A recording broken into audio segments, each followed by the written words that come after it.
नमस्कार दोस्तों, आप सभी लोगों का स्वागत है आपके अपने यूट्यूब स्टडी विद मंतोष में। आज हम लोग टेलर का महाद्वीपीय प्रवाह सिद्धांत देखेंगे।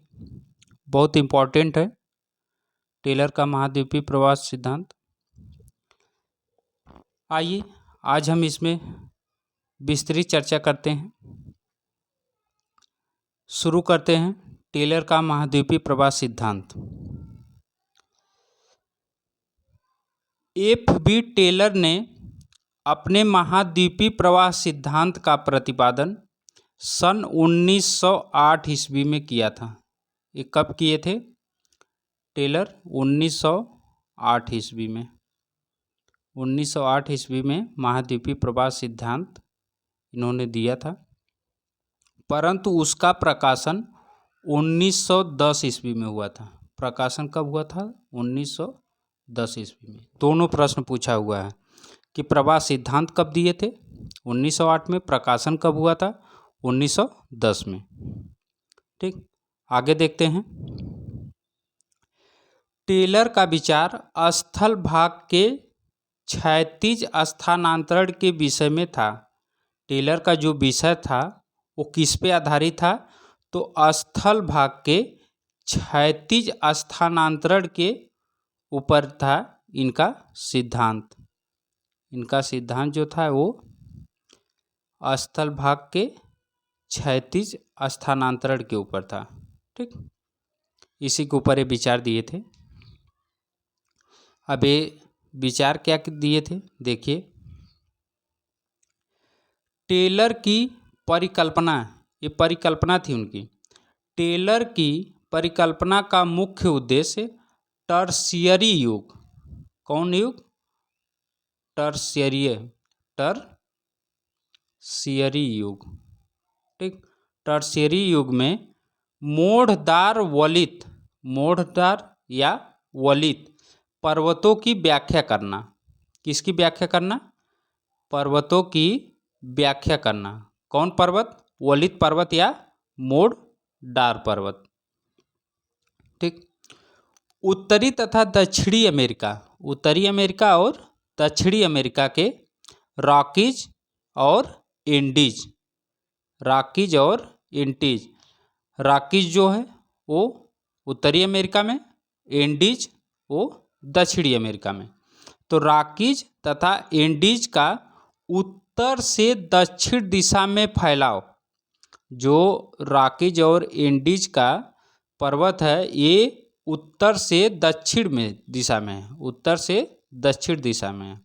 वो बताते हैं कि उत्तरी अमेरिका और दक्षिणी अमेरिका के रॉकीज तथा एंडीज का उत्तर से दक्षिण दिशा में फैलाव तथा अल्पाइन पर्वत। अब अल्पाइन पर्वत के अंतर्गत कौन कौन है? आल्प्स, काकेशस और हिमालय। आल्प्स, काकेशस और हिमालय पर्वतों से पूर्व पश्चिम दिशा में विस्तार की समस्या थी। उनकी समस्या क्या थी? फिर से देख लीजिए। उनकी समस्या थी कि जो टर्शियरी युग में मोढ़दार पर्वतों का निर्माण हुआ था, उत्तरी तथा दक्षिणी अमेरिका में रॉकीज और एंडीज पर्वत का उत्तर से दक्षिण में फैलाव तथा अल्पाइन पर्वत मतलब आल्प्स और काकेशस, हिमालय आदि पर्वतों का पूर्व से पश्चिम दिशा में विस्तार की समस्या थी। उनका मानना था कि जो उत्तर से दक्षिण दिशा में उत्तरी अमेरिका और दक्षिणी अमेरिका में रॉकीज और एंडीज पर्वत है वो, और जो अल्पाइन पर्वत हैं मतलब आल्प्स, काकेशस, हिमालय, इन लोगों का पूर्व से पश्चिम दिशा में विस्तार की समस्या थी कि ये कैसे हुआ, उसी के बारे में इनकी कल्पना थी। ठीक, अब देखिए आगे। इसी समस्या को सुलझाने के लिए टेलर ने संकुचन सिद्धांत, कौन सिद्धांत? संकुचन सिद्धांत मतलब कंट्रैक्शन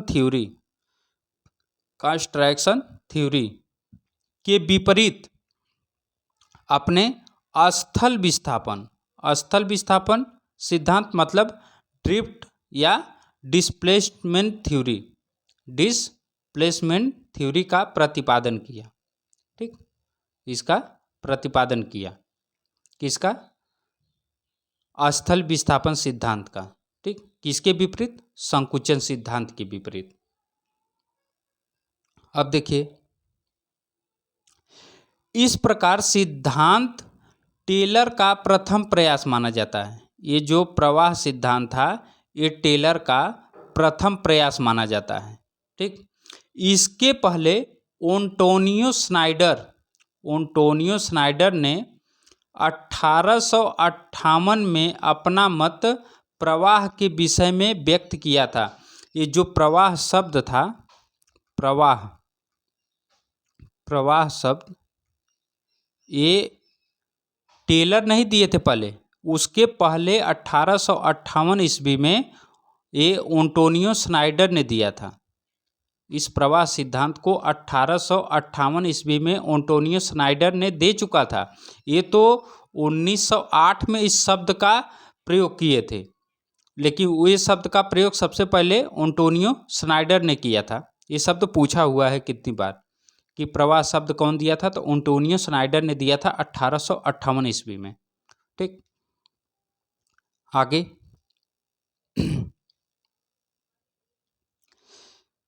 स्नाइडर का मुख्य उद्देश्य कार्बोनिफेरस युग के यूरोप की कोयले की तहों में विद्यमान वनस्पतियों के अवशेष तथा उत्तरी अमेरिका की कोयले की परतों की वनस्पतियों के अवशेष की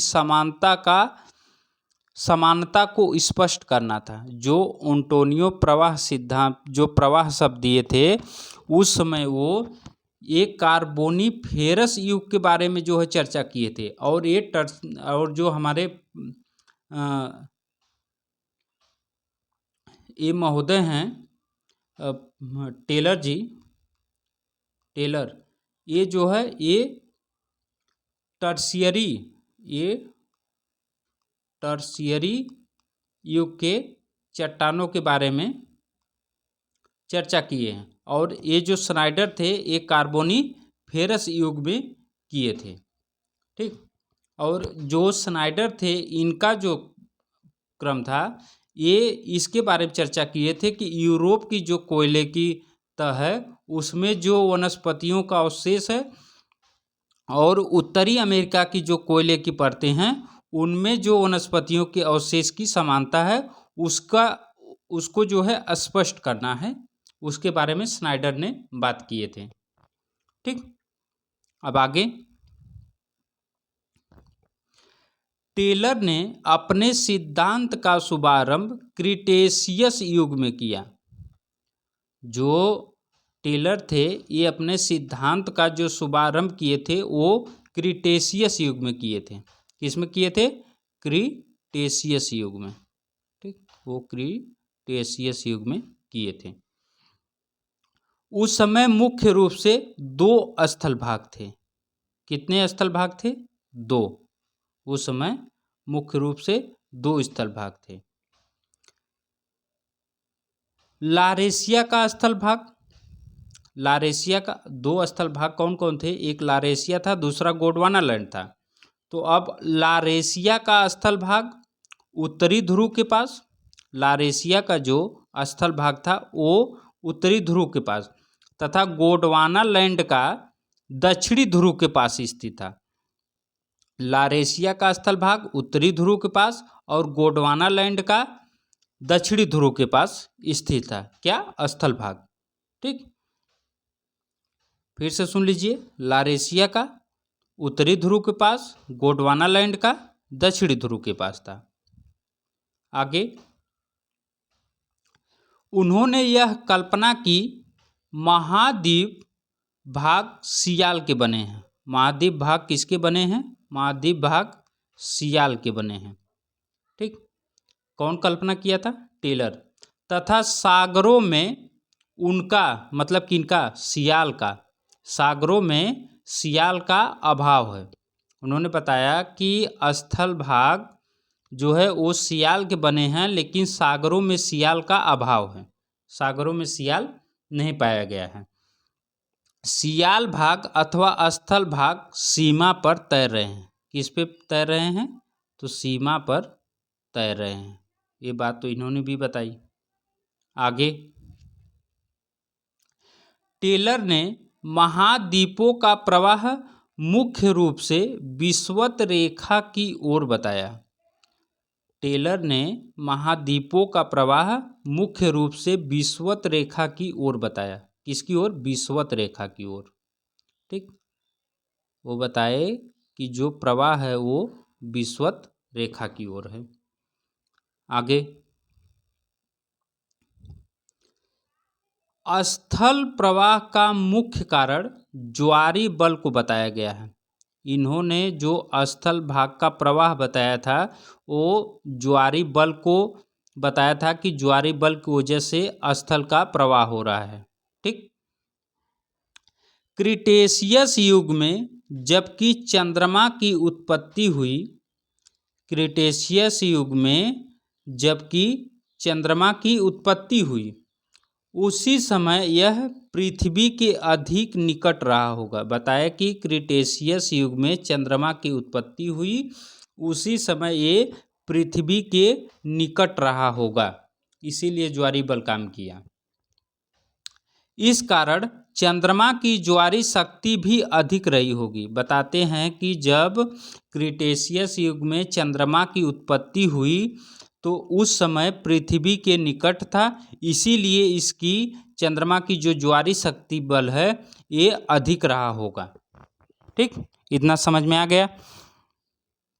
इस शक्ति के कारण पृथ्वी के परिभ्रमण में काफ़ी वृद्धि हुई।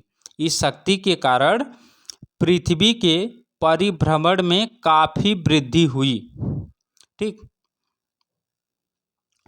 साथ ही साथ ज्वारी शक्ति के कारण स्थल भाग का ध्रुव की ओर से प्रवाह अथवा स्थानांतरण होने लगा। बताते हैं कि ज्वारी शक्ति के कारण स्थल भागों का ध्रुव की ओर से प्रवाह अथवा स्थानांतरण होने लगा। मतलब ध्रुव से उनका प्रवाह होने लगा। अब उनका प्रवाह कैसे हुआ? टेलर ने स्थानांतरण को 2 रूपों में बताया।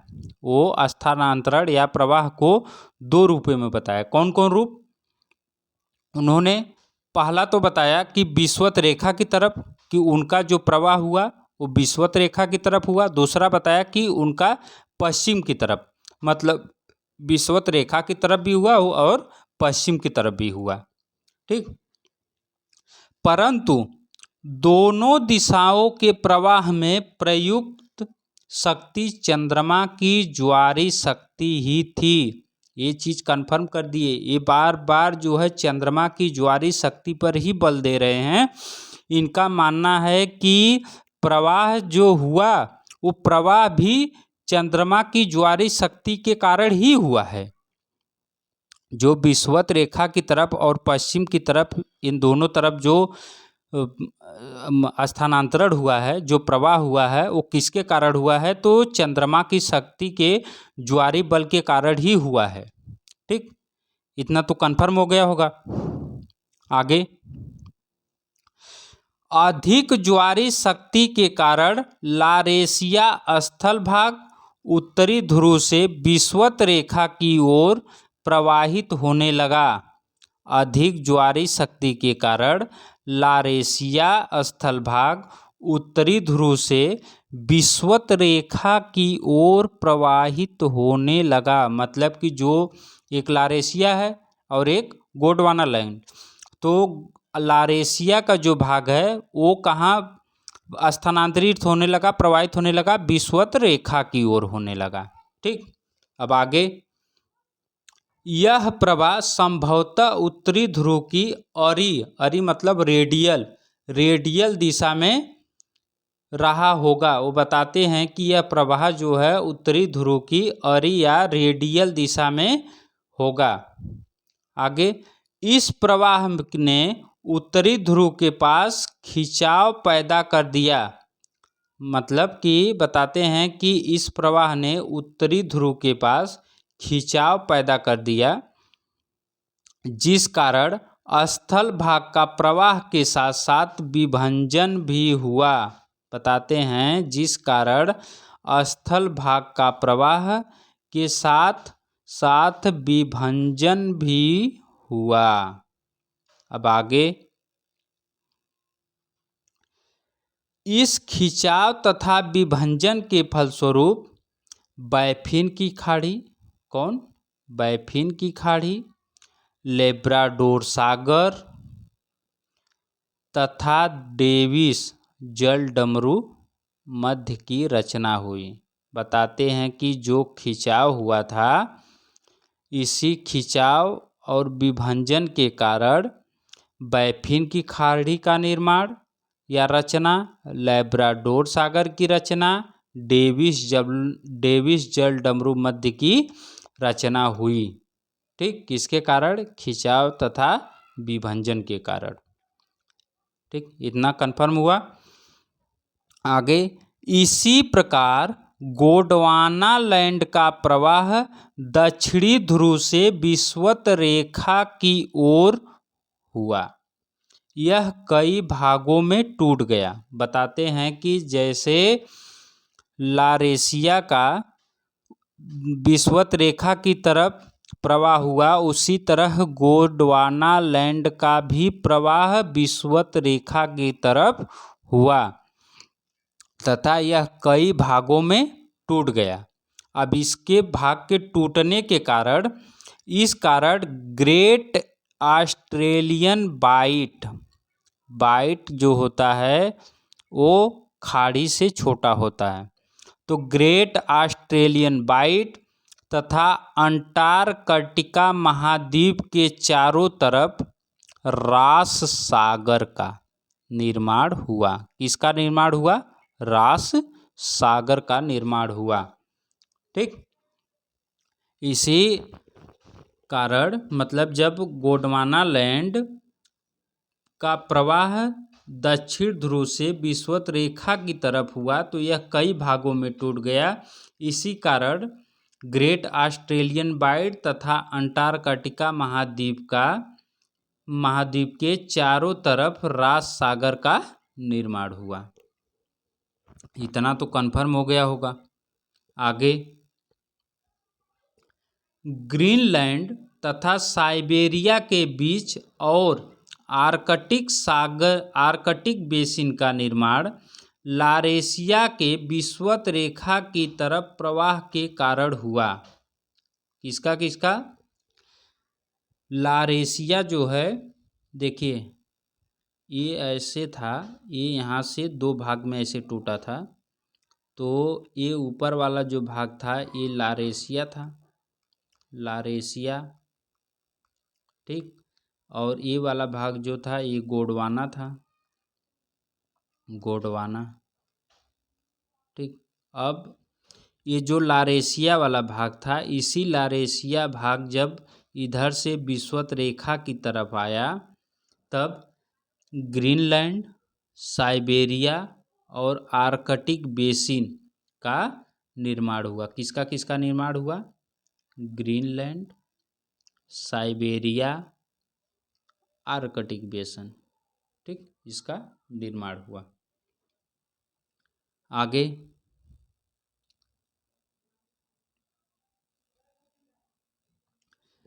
दक्षिणी अटलांटिक तथा हिंद महासागर का निर्माण प्रवाहित होते हुए महाद्वीपों के बीच खाली स्थान में जल भरने के कारण हुआ माना जाता है।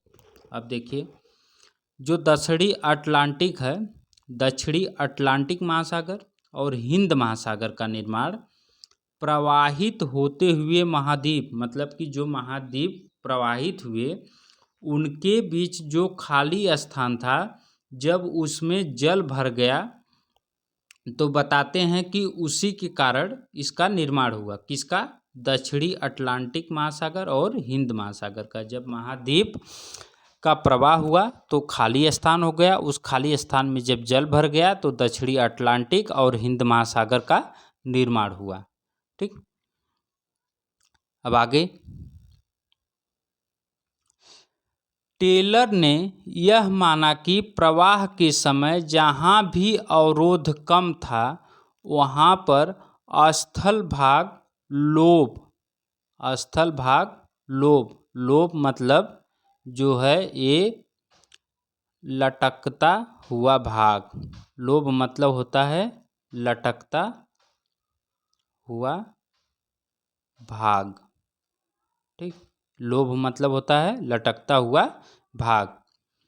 लोभ के रूप में प्रवाह होने लगा तथा उसके अग्रभाग में पर्वतों तथा द्वीपीय चापों का निर्माण हुआ।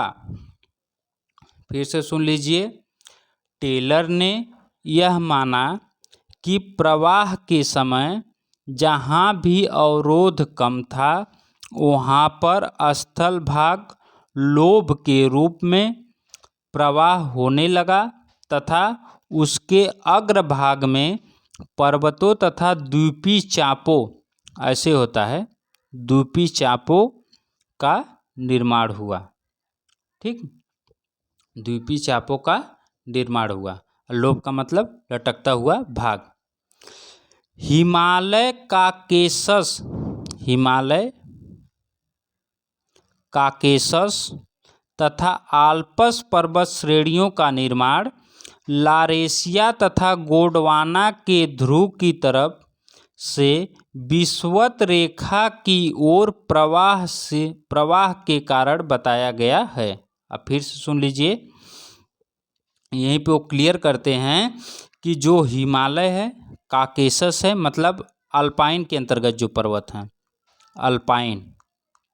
अल्पाइन के अंतर्गत जो पर्वत थे मतलब हिमालय, काकेशस और आल्प्स पर्वत श्रेणियों का निर्माण लारेशिया तथा गोंडवाना के ध्रुव की तरफ से विषुवत रेखा की ओर प्रवाहित होने के कारण हुआ।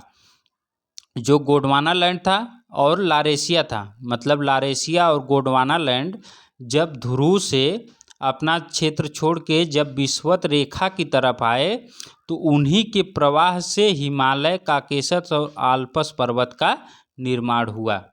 ठीक, ये तो हो गया टेलर का महाद्वीपीय प्रवाह सिद्धांत। अब मुझे आशा है कि आप लोगों को ये बहुत अच्छे से समझ में आया होगा। अगर न समझ में आए तो आप कमेंट बॉक्स में फिर से कमेंट कीजिएगा, हम इसे फिर समझाने की कोशिश करेंगे।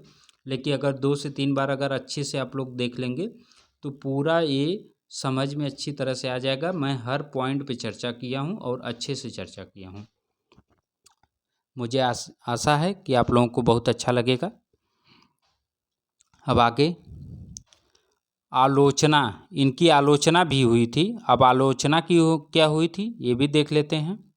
इनकी आलोचना क्या थी? इनकी आलोचना थी कि यदि क्रिटेशियस युग में चंद्रमा की ज्वारीय शक्ति टर्शियरी युग के पर्वतों के निर्माण के लिए उत्तरदायी थी तो उसके पहले के पर्वतों के विषय में क्या होगा? टेलर टर्शियरी युग के पूर्व पर्वत क्रम की समस्या पर प्रकाश नहीं डालते हैं। मतलब कि वो जो क्रिटेशियस युग में चंद्रमा की ज्वारीय शक्ति और टर्शियरी युग के पर्वतों के निर्माण के लिए उत्तरदायी थी, उसके पहले पर्वतों के विषय में क्या होगा? उसके पहले जो पर्वत हुए थे उसके बारे में क्या होगा? और टेलर टर्शियरी युग के पूर्व पर्वत क्रम की समस्या पर प्रकाश नहीं डालते हैं। ये तो उनकी पहली आलोचना थी। फिर आलोचना क्या हुई कि टेलर ने स्थानांतरण समस्या को सुलझाने के लिए हजारों किलोमीटर का प्रवाह बताया है, परंतु यह सुलझाने के लिए 32 से 64 किलोमीटर का स्थानांतरण ही पर्याप्त होगा। मतलब वो हजारों किलोमीटर की बात किए हैं, लेकिन इसमें बताते हैं लोग कि 32 से 64 किलोमीटर ही पर्याप्त होगा। अब आगे है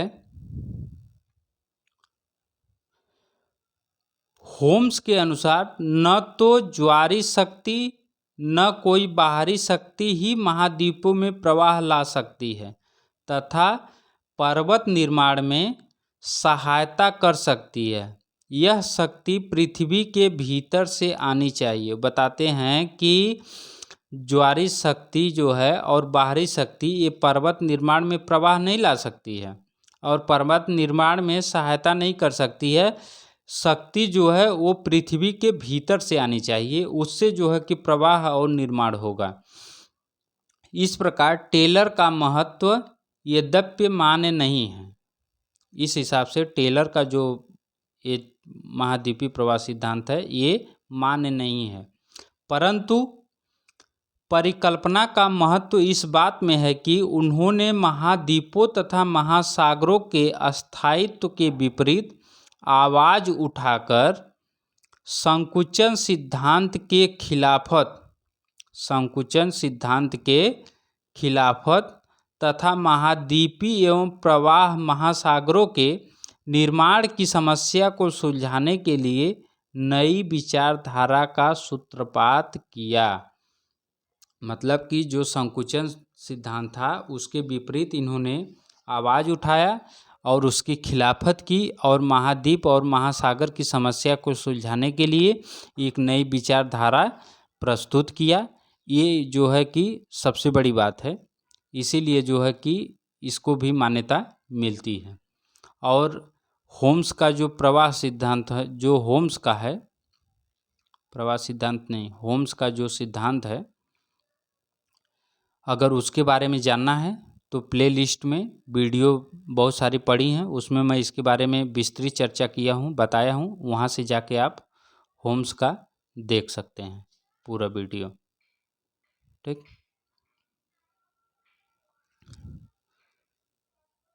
बस आज के लिए इतना ही है। Thank you for watching. अगर अच्छा लगे तो लाइक, शेयर और सब्सक्राइब करना नहीं भूलिएगा। ठीक, आप लोगों का सपोर्ट बहुत ज़रूरी है, बिना आप लोगों के सपोर्ट का कुछ नहीं हो सकता है। तो प्लीज़ अच्छा लगे तो लाइव चैनल को सब्सक्राइब ज़रूर कीजिएगा। बस आज के लिए इतना ही है, तब तक के लिए नमस्कार।